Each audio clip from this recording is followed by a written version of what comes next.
Happy Halloween, everybody. Welcome back to Old Reader, New Reader. It's Hello. us, the OG crew. We're You may not recognize us because we are in costume. And it is really difficult to see who is who here. This is the weakest costume I ever did. I remember one live show I changed cosplays like 4 times. And now I'm like, nah, that's so much work. I'm not doing it. But Amanda killed it, so. Oh, yeah. No one really knows who I am. I have no idea, but I support it. Thank you. I have no idea, but I'm just assuming it's Fall Out Boy related because I just feel like It that's everything is. you do. Yeah. I knew it. Yeah. I knew it. It is. It's from their video "Hold Me Like a Grudge." And oh my god, it's as if it's your hyperfixation right now. It's so right? crazy. Isn't it like what It's so crazy? crazy. I don't even believe it. I mean, don't look at this. I do not believe it. So it's not just a Fallout Boy. It's a Fallout Boy from a music video. Yes. Yeah. A specific or is this an ongoing character that has appeared from time to time? No, just that one. Just one music What's video. the canon for this? Actually, no, it's really crazy because it is a continuation of You had to ask the question. Their previous video. It's not a scene; it's a GD arms race from like 2007. So the ending of that is the beginning of this video. Hold Me Like a Grudge. So that's kind of crazy. I like that. Yeah. I think I knew this. Yeah, he is a burglar. I think I knew this. He's here to steal your hearts and minds. That kind of a burglar. A burglar. You're the Hamburglar. Yeah. Okay, so what are we talking about tonight, ladies? We are talking about Absolute Preacher Volume 1, aka basically the first 2 books of Preacher, aka like the first 21 issues. 26. 26 issues? Close enough. Yeah. 26 issues of Preacher. Yes. Yeah. And this is Preacher by Garth Ennis. This came out from like 1995 to 2000. Mm-hmm. The Absolute just came out, or is, right? The Absolute was reprinted this year, but it had the original Absolute has the Vertigo logo, whereas the new Absolute edition has the Black Label logo. So that's the only difference. Okay. And yes, this purposely looks like your Bible? coffee table Bible. So you can trick them. So you can it absolutely does. Trick your grandma into reading this thing. She'd like that. Yeah, I mean, seriously. I can just hear my memo being like, "This is for sinners." Yeah. I'm like, well, we gotta go listen to the Rosary on cassette tape again. So yeah, a little warning if you've never read this. I always talk about this book. It's one of my top 10 favorite Vertigo titles. It is blasphemous. And I remember I was working at the comic book shop when this was coming out. So I remember issue number 1 cost, in a small town that I lived in, cost this big ruckus. Like, I remember one of our folder folks came in and not only came back with the book to return it, came back to rip it in front of us and said that would be the last DC book they would ever buy. One of my other people that was, that had a folder that got monthly comics, he said he stopped believing in God because of this book. And it is really interesting because there are people that really loved it. Then there are people that, and oh my gosh, but the biggest thing that happened while I was working there was we had a certain group of people outside, protesting the book because issue 2 was about to drop. And, they hadn't read it, but of course it made all kinds of headlines because it was Preacher. It was a comic book. And back then, everything was making headlines if it didn't agree with the formula, right? And I'm not talking about like Superman dying or Batman getting his back broken. I'm talking about like North Star coming out as gay. And that was a big headline. That was like, this is going to make kids gay because there's a gay character in comics. It was crazy to think about. That wasn't that long ago. And this had a group of people outside of this small comic book store in a small town, like protesting it, like nobody should be reading it. Like it is definitely a gateway to hell. So I always tell people ahead of time, like it is blasphemous. So Man, that's not even the stuff that bothered me. If you can't, I was like, if you can't that's stomach normal stuff like that, Yeah. then this book is not for you. If you can't stomach like things that, I mean, we have characters in here that their whole goal is the destruction of God.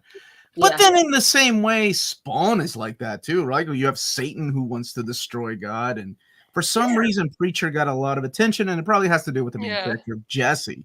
It was crazy how this just kind of sparked up an interest in comics, but in a really weird, negative way. But people that came into comics because of this book were expecting more of this, and there wasn't a lot at that time. I mean, we had the Vertigo line, but we've covered a lot of Vertigo here, and this is probably a lot different than and that makes sense for the time it came out, honestly. Yeah, 1994. Like for today, I would even, that's not even the thing I would balk at. You know what I mean? To me, I'm more like, oh, hey, it's up its time. Get ready for like certain language use that I wouldn't use or care for. You know, like the F slur, the N word written out and used a lot. Right. Oh, I mean, like the R word, like those types of things. I'm like, if I was saying this like today, I was like, hey, this is what you should be worried about. But hey, it was 1995. And the God stuff, I've been like, there's so many now that's not even like a big deal. I just read Moonshine. Oh, Moonshine's okay. So my issue with Moonshine is the exact opposite thing that you said. My issue with Moonshine is that there are slurs being used, but his way around them is to spell them out with a Southern twist, so they're not the word. That's still and I'm bad. like, that was like what? But honestly, when we're talking about evil characters, it makes sense, right? Well, yeah, and that's the difficulty. But there's also that question, right? Like, and I'm not saying this again. To me, I'm like, this is up the time. You know what I mean? Mm-hmm. 95, of course. To me, I'm like, you don't need to prove to me somebody's evil by like being like, I'm gonna use the word so many times. I had the same issue with Fever Dream last week. Like, there's a way, right? I'm like, you don't need to. But like, I mean, get don't you think evil people talk like that all the time, though? No, yeah, I think so. There's the question. You know what I mean? Like, there's no easy way. For me, I'm just like, well, I get it. Or you don't need to completely spell it out. Like, I can get that you're saying the N word or the R slur or the F slur without you writing it all out. I get it. I think this, but I also feel like, you know, and I agree, people. That's how people talk. It's just that's my thing with it. You know, like that's not everybody's case. I think that's for me. I just don't think it's needed. But that's me giving that warning to other people to be like, hey. Oh yeah, and this is what you're gonna see when you get in. There's a reason why people don't like Tarantino movies for the exact same thing that you said. Yeah. Like people can't stomach Tarantino movies, so yes, mileage may vary if you can't stomach those kind of things. Thank you so much for the super chat. Happy Halloween to all the Minties. I own both volumes of Preacher and Omni, and I personally put it in my top 20 comics of all time. Yeah. Side note, I also pre-ordered Ennis's Punisher run last Saturday. Nice. Thank you always. Yeah, the Punisher run is good. All right, I'm going to take this damn thing off. Oh, wait, quick. Actually, the bestiality is the number one trigger warning. I don't know what I'm talking about. Everything else is not in this? In this? Yes. There's two cases of bestiality in it. When you're dealing with those people, it makes perfect sense. Those are it does. But let's jump in and talk about. And honestly, way less offending than the boys. So. Yeah. Oh yeah. Well, this predates it, right? And which really, is sad. What's really interesting is that this was an original idea that was going to be used in the pages of Hellblazer, because both him, makes sense. Both Garth Ennis and Steve Dillon had been working on Hellblazer. Yeah. Oh, okay. So they wanted to talk about what if there came an offspring of an angel and a demon and it took over somebody. And then both of them agreed, this is just too good of a story for Hellblazer. Let's just make it our own thing. And I'm glad they did. Cassidy was meant to be John Constantine, because that's the vibe I got.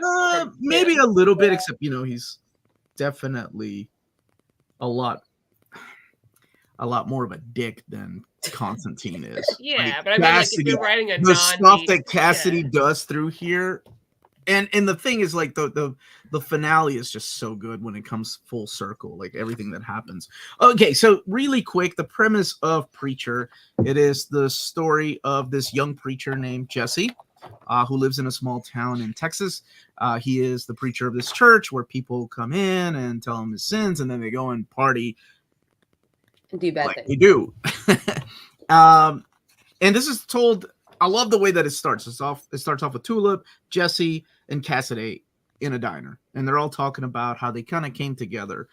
You don't know anything about these people at the beginning, and then slowly you get to learn about Jesse. He gets into a fight because he gets drunk one day and starts telling everybody at the bar everybody's sins that they come and confess, but he's tired of people not showing up to church, right? He's like, yeah, I need you guys back in the congregation. This is ridiculous. You come and like tell me all your sins, but you're not filling up the pews, which is a legit argument for I'm sure a lot of preachers and priests and people in that role get really frustrated. Yeah. Meanwhile, in heaven, in this version of heaven, there has been a death, and they're exploring. So you get to learn a little bit about heaven, that it's not the stereotypical heaven. People, naked little chubby angels, cherubs, if you will, sitting in clouds. But it's like almost like these human beings that just happen to have wings and just kind of some sickly looking dudes living up there. Yeah, there's the not the Seraphi, it's the what's the other ones? The Daffy? I don't know. The ones that look just like regular guys. Yeah, regular guys. Yeah. I don't remember it, yeah. Not the angels that are in charge. Matt, I hope things get better, buddy. Yeah. Whatever's going on. And I hope Preacher cheers you up. It's not really the most happiest. Cheer me up. Okay, so eventually what they learn is like, holy crap, Genesis broke out. And Genesis is this offspring of an angel and a demon that got together and eventually made it to Earth, took over Jesse's body. And what he has is what they call the Word of God, or the Word, I'm sorry. Not the Word. And the Word is pretty much this power that whatever he tells you to do, you go and do. Right? If he tells you to go jump off a bridge, you go jump off a bridge. Right? If he tells you, and there are some ridiculous things that he says that I'm like, it doesn't need to be drawn out, and I'm glad it's not drawn out because I'm already seeing it in my head. Because he uses his power, right? Yep. And the angel's like, holy crap, what are we going to do? We got to let him out. So they go and get the Killer of Saints out. And that is one of my favorite characters of any comic. His background story, which is not really told in depth here, is amazing. And his character arc is crazy. Now, again, mileage may vary, right? If your beliefs are strong, I don't judge anybody for that. But his whole goal is to go and kill God, because God let his family get killed. So he refuses to die until he it fulfills that task. Yeah. So he's been summoned by these angels, and he just starts shooting the angels to go and get Genesis back. So we meet Tulip, who doesn't have any real powers, right? She's just kind of this runaway. She's a gun for hire. Yeah. Accidentally shoots Cassidy when she's trying to steal his. Yeah, she accidentally shoots him, right? Like she's trying to steal his truck, and turns out that he lives. Like he can't die, or she doesn't accidentally shoot him. The guys that are after her shoot him. Yeah. And he lives because it turns out that Cassidy's a vampire. Yep. And a British vampire. A British, yes. I love Irish. He has an accent. That's all that matters. Yeah. And it's important to note that Tulip and Jesse have a past as well. Oh, yeah. Yes. I'm sorry. I forgot. They were together for a year and a half, and then he just ups and leaves for like 5 years. Yeah. So when she sees him, he's a priest, and she's like, "What? This is weird." Yeah, right. Imagine seeing like somebody that you had a relationship with, and now they're. And they ghosted you, and then right now they're preachers, priests, but they're still like smoking and drinking and talking like normal. So you're like, okay, now slowly you start to see like the character of Jesse. Like you start seeing that he sees visions, and not only does he see visions, he talks to them. Such is the case of the cowboy that he keeps seeing, right? John Wayne. Yeah. And that gets explained later on when you get the flashback of his family. Now you have all these like sheriffs, like the racist sheriff that Maddie was talking about earlier. And he has his own problems at home, right? His son was the biggest fan of Kurt Cobain. Keep in mind, this is in 1995, about a year after Kurt Cobain committed suicide. Arsface tried to commit suicide, but did not do it successfully because his whole face. His big idol was Kurt Cobain, and if Kurt Cobain committed suicide, he has to as well. So he blows his face off and looks like a asshole, of course, and hence the name Arseface. I did watch enough of the TV show to see. I think I only watched a few episodes, but I did see enough to see him. Did you? Arseface showed up. Yeah. I didn't make it that far. I did not like the TV show. I don't think they got the point of this book. And then I was watching cable. So we get to meet all kinds of weird characters, like a serial killer that keeps like ripping people's skins off. That eventually kidnaps. I think he ends up kidnapping. He kidnaps Tulip. Yeah. Mm-hmm. Yeah. We get to meet all kinds of weird characters in here. A lot of S&M stuff. But it's the big old orgy party, which I guess is like what book is that? Book 2? That's book 2. Yeah, that's one of the Grail. Is he one of the Grail guys? Or Jesus to something. Jesus. Which, interesting enough, well, I guess depending on how you define the word interesting, the idea was actually to use Jesus. It was never supposed to be somebody named Jesus. It was supposed to be the Jesus, and then that's when the editors were like, yeah, Garth, we can't do that. Yeah, I'm glad they didn't. I think I'm cool with a lot of this, but I think that would have been too far. Yeah. Well, then you're just starting to. Then he's like, "Oh, fuck them! Let's piss them all off." I mean, they already used the whole Grail concept that Dan Brown goes on to uses in his Da Vinci Code, right? They already used that with the bloodline of Jesus and Mary. Oh my god! I don't know if the TV show did this part justice, but this was gotta get that far. Like my all-time favorite part of this book, plus the ending, is when you get to find out the background of Jesse. Yeah, I thought that was the most interesting part. Messed up that family that kidnaps him are like Jody. Oh my gosh, man! Just like all these horrible things they would do to these kids and animals, like Maddie was saying. Put him in that coffin for like a month in the water. And then to find out your mother's remains have been down there with you. And, you know, they revealed that they killed his father. And this is all told through a series of flashbacks while they've kidnapped Tulip and Jesse. And the grandmother got to be one of the most evilest characters in a freaking comic book. Oh my gosh, she's horrible. Yeah. Well, and it's weird. It was so interesting, right? Because that's what kept me going in this, because I really like that story, and I like that his whole family's his grandmother's awful. They're all awful people, but they consider themselves to be like called by God. Yeah. The chapters are all like, and so how I learned to love the Lord. No, you're going to be a preacher. You are called by God. This is the whole deal. This is our purpose. But they're awful, which I thought was such, not everybody feels comfortable telling that type of story, because there's people like that, obviously, out there. And I thought this was such a great, to show the extremities of that. Because I think some of Garth Ennis is just edgy, but I think that was really good. Yeah. I really liked this. I really do see, when I recommend this book, people see the edginess of it, and I get it.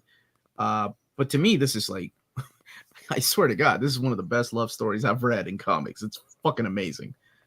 Between him and Tulip, oh my God, what he does for her and what she does for him, I think it's beautiful. So in the series of flashbacks, we'll finally get to the part where he meets Tulip, and now you all hadn't read this before, so I have to ask, as you're reading this, what? Because I remember when I was reading, I'm like, no, I was so pissed. Oh, I thought she was when done. They shot and killed Tulip. They blew her brains out. Yeah. I was not expecting that. But I also was expecting, did we mention the fact that God is not in heaven, right? Oh, no, we haven't. God has walked away. God walked out. After Genesis was created, God up and left. So that's why the Seraphi, I don't know how to pronounce it. That's why they are in charge now. Those are the higher angels, the archangels, if you will. So they're in charge. Where's God? And that's where we find out where God is after Tulip is shot. Which is odd, right? Because you have the preacher, right? Yep. And God is not talking to him. But at this point, he raises Tulip from the dead. Yeah. And then talks to her. And he's like, hey, I brought you back. Can you tell my guy just quit it? Not to come after me. Just chill out. She's like, no, I'm not. He's like, no thanks. And they talk for a very long time. He's like, he's trying to mention, he's like, why are we still going through this? Yeah. So he does not go the guy himself, even though, as he says to like her and other people, I can kill him at any time, but doesn't do it. So that was interesting to see, because he's like living amongst the people right now, but we haven't maybe seen him. Well, we saw some version of him, but yeah, it's interesting. And he was staying with Jesse's family, and at that point, and I believe he used his powers so that they couldn't be affected by Jesse's word. Yeah. In the beginning, so that they could kidnap him and Tulip. But then all of a sudden it was reversed, and now they didn't have that special power. Yeah, and she was like, why did I help you? You literally just let the grandmother just do all that to him. Yeah. His life super sucks. So she's like, no, I'm not buying him. I do love that, because I mean that is the cryptic way that the biblical Lord works. Oh yeah. Well, I mean the Bible works, right? I mean, like, yeah. You ask yourself as you read. I'm sorry. If you take it from a literal standpoint and not a biblical like word of God standpoint, you ask yourself, why didn't God just cut all the corners and go straight to the guy instead of doing this loop? That's how he does. This is like the modern take of that. God's doing that, but you have this character of Tulip, because you don't expect in the Bible, right? To go, yep. No, I'm not doing that. That's ridiculous. Like, and he does it again in book 2. I really enjoy that. And then you get the payoff of Jesse kind of like fighting back against his family, kicking the crap out of him. I love John Wayne in that scene when he's like, "Oh, go get him, partner," because John Wayne is like the character, even though he's not named John Wayne. Just like, although I think they do name him Bill Hicks. I think Bill Hicks is actually named in this. Now, Bill Hicks, for the people that don't know, is the superior Dennis Leary. I said what I said. Dennis Leary took everything that Bill Hicks was before Bill Hicks died, and made a career out of it. Rest in peace, Bill Hicks, one of the greatest comedians ever. Okay, so they get out of this madness. Oh my gosh, I remember when I was reading this for the first time, I was like, how are they going to get out of this? This is insane. But yeah, everybody gets their comeuppance. And then we're introduced to what Amanda was talking about earlier, which is the Grail. Yeah. And what is the Grail, Amanda? It is basically the organization that is protecting Jesus' bloodline.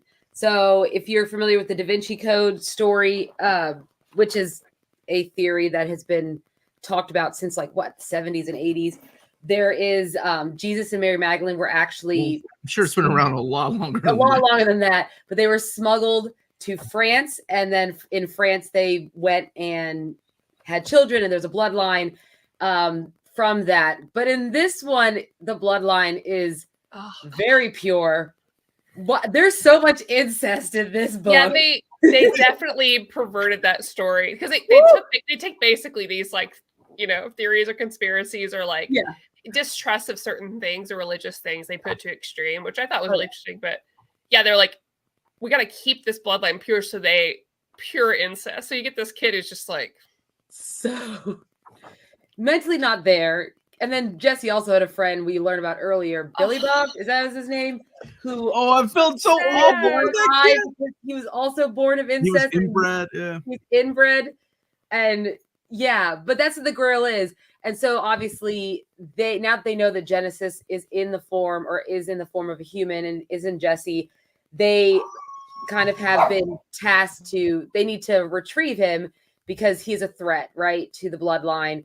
But there's someone else who works for the Grail who actually believes that this whole bloodline, everyone in it, it's tainted. It's no good anymore. We need to bring about the end of days, but Jesse needs to be the savior, not these people. They're not the real thing anymore. So you have that dueling and competing idea going on in the Grail, people backstabbing each other, but as what happens in organizations like that, right? All the time. Yeah. And as it turns out, this is the church, I'm sorry, a part of the church is behind this, including the Allfather. And the Allfather, to me, when I was reading this, and then I read this before Berserk, right? I didn't read Berserk until the early aughts. It's like, oh my gosh, the Allfather is such a Berserk character, like a man of the Holy Church that is obviously rich, and taking advantage of the money the church is getting to become super like a obese. Caricature of gluttony and greed. And... Absolutely, right? Which, of course, Miura enhances a lot in the Berserk manga. But in this, I mean, it's practically the same thing. He's kind of behind all this, and then the whole Grail comes to play. And then the Saint of Killers gets involved. Oh my gosh, I freaking love this character. Yeah. It's the guy that just refuses to die. So I think at the end of this one is where they confront the angel, right? This part yeah, they meet the angel who, so they do, the Grail has been hiding, or not hiding, but has pretty much imprisoned the angel that created Genesis with the demon. And we find out the angel actually was after he made, I guess, what he would consider a mistake by breeding with this demon, falling in love with her. He's actually on his way to kill her. Even though, because he knew she was pregnant, and then, but that could not have happened. And she birthed Genesis before that could have happened.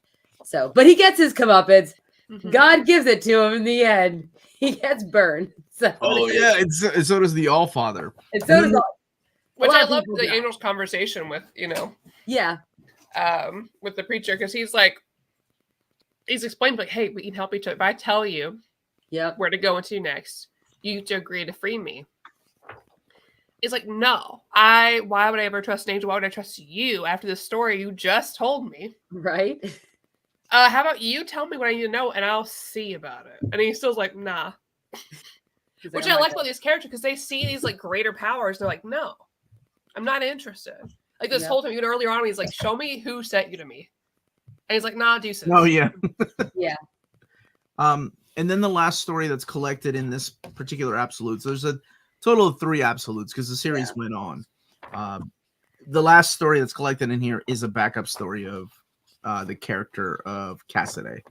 Yeah. I'm talking about coming to America, and it's really interesting to see that character grow too, because like something happens in the second Absolute edition that people hate it. I saw a little bit in the wiki. Okay. A certain betrayal of sorts. Yeah, there's definitely a betrayal, and you're like, oh, fuck that guy. I'm done. Like, I can't, like, he's funny, he's witty, he's charming, but you can't trust that guy. But oh my god, that beautiful ending. Okay. So this series, like I said, went on, I believe it was 60 issues, and then there's miniseries, including the Killer or the Saint of Killers. It's his story, which is the 4-issue series that talks about what actually happened. Like in this, you find out that his wife and kids were killed, and God let it happen. In the miniseries, you find out exactly how they were killed, and it is so messed up that you're like, oh, that's not fair, man. He was trying to do the right thing. There's also the story of Arsface and a couple of other miniseries that focus on different characters. But oh my god, yeah, these there are some evil people in here, and it's interesting because both of all 3 of the protagonists are kind of broken, right? Like they're not the best people. No. In the world. Like even Jesse, who you want to like, but there's aspects of Jesse that you're like, he'd be kind of a dick. Yeah. That's kind of a dick move. Yeah, like he does some things that are questionable. You're misusing your power. That's not the way he made that guy F himself. And that was really messed up. How long did that guy go before he died trying to do that to him? Yeah. Tulip isn't also the perfect character. No. And definitely Cassidy. But it's what we got to work with. And I think that's also a very biblical thing, right? Like God didn't pick the perfect people to follow. Oh, I'm sorry, Jesus to follow him, to be his disciples, right? They were all broken in ways. So what did you all think of the first 26 issues? I think I've talked a lot about what the story is and Dave Gibbons' artwork. Every single cover, by the way, is done by the phenomenal Glenn Fabry. Such good covers. I love the art. Amazing iconic covers. Amazing. I like the one of Cassidy jumping off the building. Like I really like that one a lot. I like this a lot more than I thought I would. Right, surprisingly. Tell me about it. It's not what I thought it was going to be. Like there's some things in here that I don't like for sure, but I knew going in, one, it was Garth Ennis. Two, I was like, okay, this came out in 95. So there's things I'm going to be like, I don't like them. And if it came out now, I'd be like, why? But the time period, right? Same, there's things like that with, old Robert Kirkman. There's stuff like that with like a lot of things that came out then, like Lock and Key, that have things in there that I don't like, but I even movies too. Like movies. Oh yeah, things that came up then. I'm like, ugh, whoa. But taking that out of there, the story really kept me going, and I do think there's a lot of really interesting stuff in here, despite some of these things. I'm like, ugh, why? I liked it a lot more than I thought I would, and I've never said about a Garth Ennis thing. No, you like Punisher. I remember you liked Welcome Back, Frank. We reviewed Welcome Back, Frank about 5 years ago. I forget everything I've ever read. It's pretty tough. I completely forgot Moonshine, which apparently was good because I didn't like it, I guess. I hope I forget. No. I hope I forget Fever Dream. That's all I could ever ask. I just really hope I forget it. Wow, that bad, huh? Oh, it made me physically ill. I've never read anything that made me physically ill. Now I'm curious to read it. So much. Okay. But yeah, I liked it more than I thought I would. And I want to read more. And I think I want to kind of save me giving a rating, I guess, to it until I read all of it. Oh, okay. Then I won't spoil what happens. I will. I'd rather wait. Let's keep going with this because I would love to continue our conversation of Preacher because I think, like I said, what ends up happening, and this happens a lot, right? Like whenever I pitch a story to people, like Berserk, I never pitch it as like a PTSD story or the struggle of living. I always pitch it as like this badass swordsman that's killing demons. Yeah, because I want people to be surprised. As a PTSD story, I'm like, yeah, because I want people to find that for themselves and be surprised and find this beauty in it.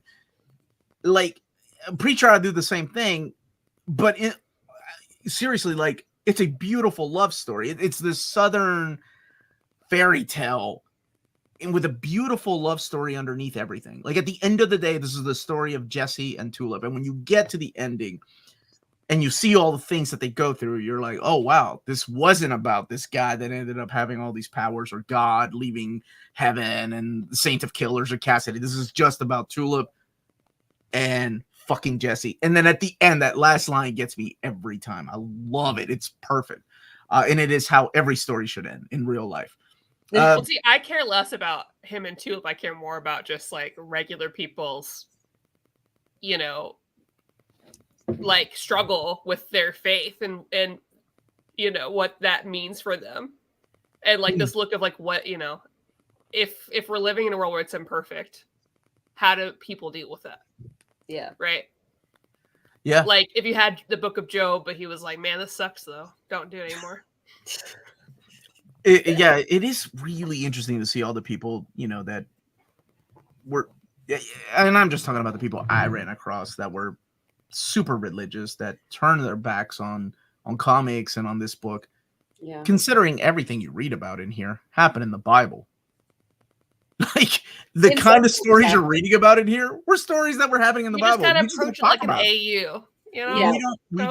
We have to remember like the Old Testament when it came to like a little bit of inbreeding. Let's be realistic about how many people were on Earth at the time. They started so many books with the lineage, and you're like, wait a minute, these aren't breaking out. Let's be quite honest. What about you, Amanda? What I think of the story? Yeah, what were you expecting? What did you think of the story as you were reading it? Well, I remember telling Omar, I think, okay, so I never seen the TV show before because I saw trailers for it and things like that. Yeah. And I did not expect this. Honestly, I thought he was going to be like a John Constantine, like battling demons. I swear to God. So when I started reading, I was like, this is definitely a 180-degree turn from what I thought it was going to be at all. But I really love the mystery. And that's why I want to keep reading it, because I feel like after the end of 26 issues, I feel like there's things that aren't resolved. Like there's characters who were in the first 16 issues, and then I haven't seen them since, and I know I'm going to see them again. And obviously they're going to play a bigger role later on. or even that family, the inbred family that you Billy also Bob's? his childhood friend. Yeah, Billy Bob's. That was Billy Bob, right? It was some kind Billy of Bob like was that might come to play a little bit later with a happy ending, and I'm like, oh, that is just the icing on the cake for me. Yeah, but I mean, so I really enjoyed the mystery of it all, because I am a big fan of like biblical stories that they take biblical allegories or things that happen in the Bible and then turn it on its head or revisit it, the myth, or if you want to call it a myth, because some people might call the Bible a myth, revisiting that myth in a different way. So I find that extremely fascinating, where you have the angels, you have the demons, and then you have God. Like, all I want to know is where the heck is God and what's going to happen when Jesse and God finally meet up? Why is this such a big deal? Is it going to be like Supernatural season 5? Okay, is it? I don't know.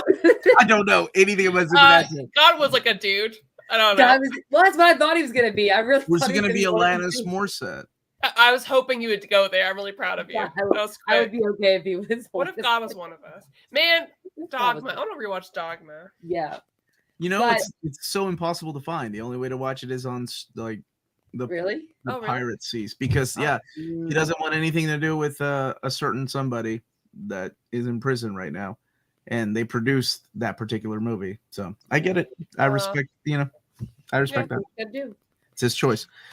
Yeah, dude, we didn't even talk about the freaking awesome soldier story, because Ennis is such a fan of like war and like combat stories. Like this standalone story was so good. I loved it. All right, sorry. Go ahead, Amanda. No. I really like that, and I really like you said, I wasn't expecting so much of Jesse and Tulip in the story. I thought she was just going to always be a side character that just was kind of along for the ride. So the fact that Ennis developed her as well as he did, I really loved that. Now I will say that maybe in the second half, the second part of it, I was like, okay, we're just going back and forth between what's going on with the Grail, and then they stole Cassidy and they're torturing him. And we got the two of them like always having sex and making love. Yeah, and then also so much is happening back and forth of like, no, you can't come with me. And she's like, no, I'm coming anyways. Like, when will he this is when they're talking in the bed? Like, like when he doesn't understand that she is a capable woman and just she's going to do whatever she wants to do. And God already saved her once, so there's a good chance he'll save her again. But I just loved all the different, like, I love the idea of the Grail organization and how corrupt it is, because that makes so much sense, especially when we talk about corruption in religion today. Everything about it was so fascinating that I need to keep reading, because I need to see how it ends. Because I feel like I didn't get an end, and it's hard to, you're right, it's hard to grade it when I didn't get an ending. There is not an ending. We're at the halfway point, if you will. There's still so much. We can keep going. I don't mind keeping going. I love this story. It's one of my favorite Vertigo stories. So I'd like to read more before giving my final. Same. Because I feel weird about it, because like there's things I'm really enjoying it. Now, there's certain things I'm like, you didn't need it. If I wanted to give certain storylines, like the storyline of his past, like the whole very cool. His past. Like if you wanted to give that arc, I could give that arc its own grading, or the arc of. Wait, what would you give it? What would you give it? I think I would give that like a 9 out of 10. It was like I love that arc. That's a 10 out of 10 for me. That is creepy. It is creepy. It is the ending. There's so much like just it's so justified in my mind. And if you love vengeance, it is gonna like the best. Yeah, I would give the orgy stuff way lower, but I would give the origin story a 10. It's very good. I'd probably give the serial killer one. That one was okay. That was okay. That one was okay. That was okay. That wasn't my favorite story. I will say the family one, the one where he's in that's the only, I swear to God, to this day it still bothers me, even when I read this for the first time, because I always wondered how he got out of that thing, and I'm like, well, is John Wayne real then? Did he really let him out, or did Jesse even have powers back then? Because it was never explained. They just kind of glaze over how he got out of the thing. And, because he was like, oh, my friend, the cowboy let me out. And you're like, No. That's a figment of your imagination. There's no way you could have gotten out of that. It could be real. Yeah, or if it's quarter of the day, I think John Wayne could be real. Or if it's that when your like, mental state makes you stronger than you actually are. Didn't they like talk about that in a movie before, where your mental state makes you stronger than you are? Glass. It might have been one of the Saw movies. It might have been Saw 9. I was thinking it was Glass. Hey, and that Tom Hiddleston show, where he has all those personalities. One of those personalities is really strong. Loki? No, the one with the stairs based on Billy, the guy with like 24 personalities. Did you? Oh, you mean Tom Holland? You mean Tom Holland, not Hiddleston. Yeah, okay, that makes more sense. Yeah, why are there so many Toms? Yeah, too many Toms. Too many Toms in Hollywood. Confused all the time. With Sizemore, rest in peace. Okay, so if we're not rating it, yeah, I'm curious if y'all would like to keep reading it. That would be cool. I'm okay with that. I want to read more of this because I need to. See I just need to know. Yes. Know how it ends. Yeah. Yeah. It's a poor detective Tool, who has like the worst luck in the world. He ends up he lost both of his arms. His arms. You didn't have to do it to him like that. I know. After all that, he finally gets to be the hero of the day, and then he gets like a year later, his arms are like, what? Christian Slater has an imaginary friend in True Romance. Here's something really cool about True Romance. That is a script written by Quentin Tarantino. And what they did was one studio didn't want to make it all edgy and stuff. So they took the script and they made 2 movies out of it. Huh. So that's where you got Natural Born Killers and you got True Romance out of one script, which is insane. Both great movies, by the way, if you've never seen it. So yeah, if you've read this book, what do you all think? Should they keep reading it? Yeah. Also, where are all the vampires besides Cassidy? Where are they? They're in Ireland. Did you not understand? Just there? Oh, I really like. He can make it over to New York City. Yeah, they all must have. Maybe they just wanted to stay in Ireland. So that's so that was another question I had. I was like, okay, so we have biblical supernatural beings, right? We have God, we have angels, we have demons, we have Genesis. Then we have a vampire. Are there werewolves? Are we going to get how mythical are we getting? Also, it was super unfair when God was mean to him. It's not his fault. Yeah, it's not his fault. He didn't ask for that. Yeah. He was like, I'm going to leave you here. I just came to tell you. And he's like, are you serious? You can get me out. And he's like, no, you suck. It's your fault. You're a monster. That's what I'm going to call you. I'm like, it's not his fault. To be fair, that is how God would act in the Bible, though. He'll do that too. We're not reviewing the Bible. We don't need read of the Bible. We're not.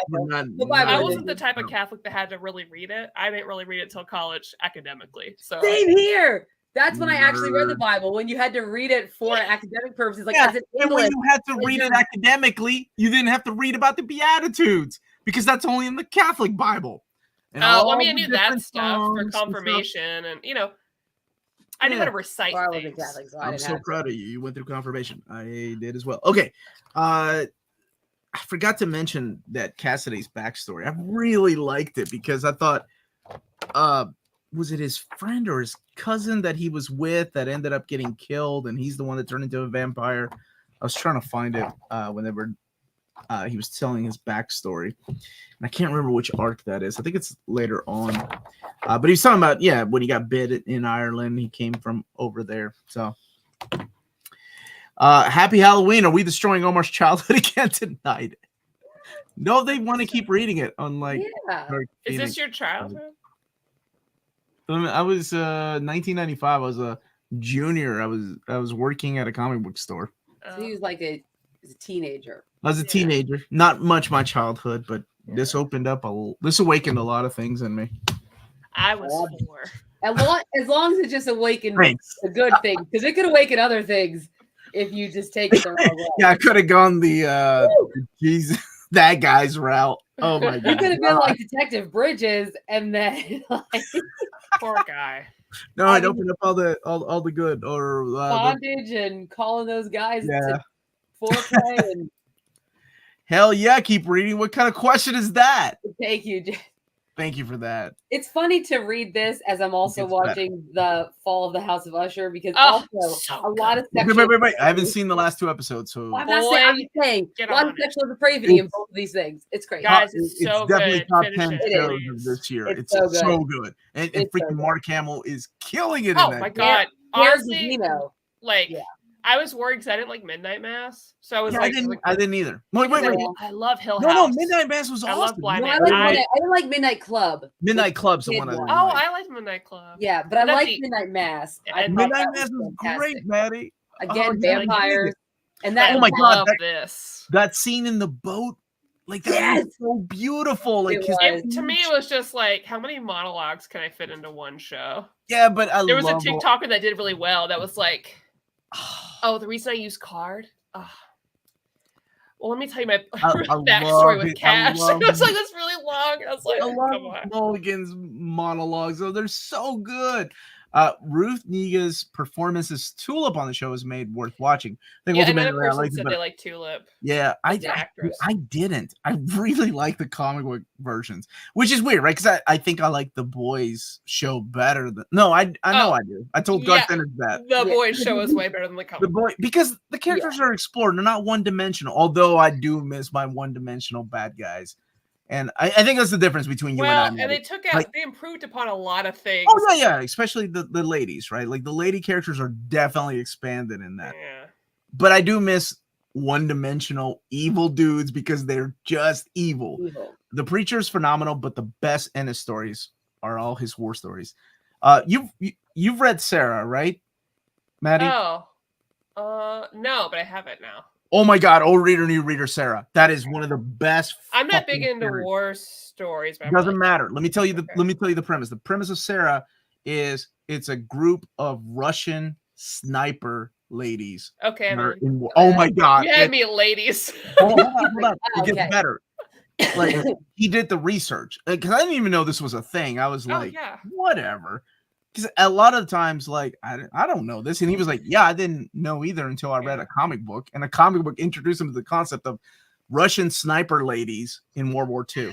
And I was like, what? And he ran with it. Oh, my God, it's so good. Interesting fact. Not related, but kind of related because World War II. Did you know Dr. Ruth, that, like, sex doctor, was also, like, a sniper? No. Wow. So cool. Yeah, you should watch her documentary. She's fascinating. What's it on? I'm a big fan of documentaries. Hulu. Yes. Hulu? I'm on that. Oh, it's so good. I'm going to watch that. I liked all these Netflix shows has done with the Hill House. Yeah, Mike Flanagan's amazing. Flanagan, that's his name. Yeah. Yeah, Mike Flanagan. Yeah, he's and next year he's doing a Stephen King work. You see, he's bringing back Mark Hamill, and Rahul Kohli, which I'm always about. Oh, that dude! I didn't even know that was the same freaking guy because I was like, "Is that the guy from Blythe Manor?" But my favorite one's Blythe Manor.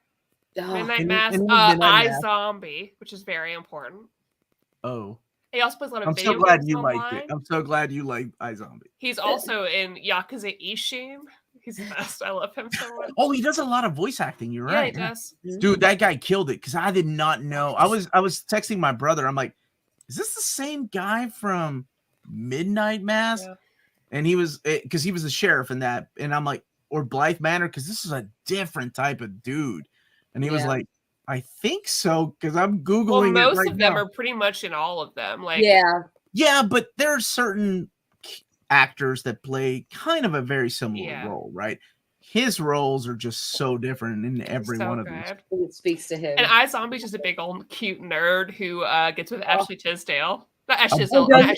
I'm so glad you like. I forgot. It's from Allie and AJ. Which one is which? I have no idea. The tall one. You're talking about the one. Okay, yeah, she has like the mole somewhere. Is that right? That one? I think so. You didn't like Blythe Manor? Oh my God, Blythe Manor was my favorite one because Blythe Manor was like Heard of the Screw, and a horror story. It was like the best. It was a love story. It was a love story. The queer community lost their minds with Blythe Manor. They were like, I'm not part of the queer community. I lost my mind because it was just so fucking beautiful. Oh, and Rahul Kohli and his cute little romance. Yes. Oh, and speaking of monologue, that fire scene. Yeah. He's talking about life. Oh my God, it's so good. Anyway, Where the hell was I? Oh yes, Preacher. So it's good enough to continue. Yes. Melts my heart. All right, awesome. My Knicks were playing. That's where you were, Roberto Rodriguez. I missed it. Preacher is an absolute must read. Well, they want to continue. I'm curious what Maddie and Amanda would think of Count Crowley. I really enjoyed this. Matt sent me a copy of Count Crowley. It's written by Daniel, son of a bitch. That's his name? No, you Is that guys his middle know who he is. He's the Spot, not the Spot. Polka Dot Man. Oh, Ant-Man.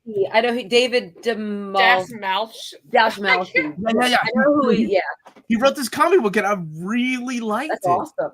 Oh, wait. Is this true? Isn't Mike Flanagan's Oh, dream that project? guy! Well, his dream project was it. Like that's what he wanted to do, but he didn't get it. Somebody else got it. So that's okay though. Like, it worked out. He's doing his own thing. He's doing Life of Chuck. Who's that? That's what Mike Flanagan's doing. Life of Chuck. Yeah, that's a I've Stephen never King read thing? any Stephen King. I've been told to read some of them, but Me too. Oh, read his short stories. I find his tweets fascinating. Wait. Don't read his long book. Like seriously, I love the Dark Tower, but there's a certain point in Dark Tower where no, stop, Stephen King. No. yeah. Like, I mean, he's made some choices that make like that I'm like, because I always thought it, right? And I was like, oh man, it's so good, except for the child orgy. That was a bad movie. Oh my and god! I'm like, you're talking about it? Yeah. And so I'm like, okay, what is Well, that's actually a coming readable? of What's age a cocaine story. dream? It's a coming of age. Yeah, but Just- let's not. I'm not justifying. I'm just explaining what he meant by the devil's advocate of child I'm not- orgy. I'm really not.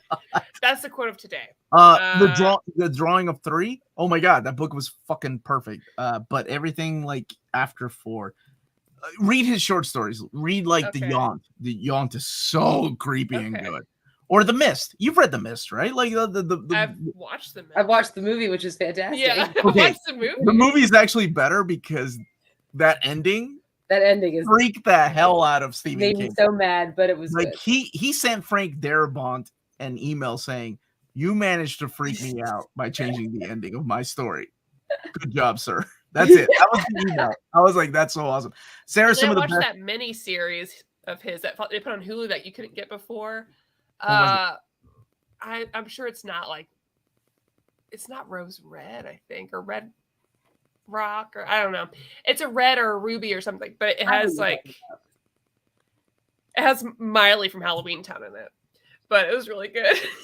Oh, does it? Oh, you lost me at Halloween time. It's a Halloween staple. Yes. Are there any properties you guys would have liked to see Preacher team take on? Well, they did. It's the same team that did the Hellblazer story, which is freaking phenomenal if you've never read it. It's really good. The beauty of John Constantine in the comics is that he ages in real time. So he ages like through as you're reading. Like he's really 30, and then 10 years later he's 40. And what Garth Ennis and Steve Dillon did was give him cancer because he'd been smoking. They gave him lung cancer. Yeah. And that's the beginning of the Hellblazer story. Oh my god, it's so good. They did Punisher together. I would have loved to have seen them do something like Doctor Strange together.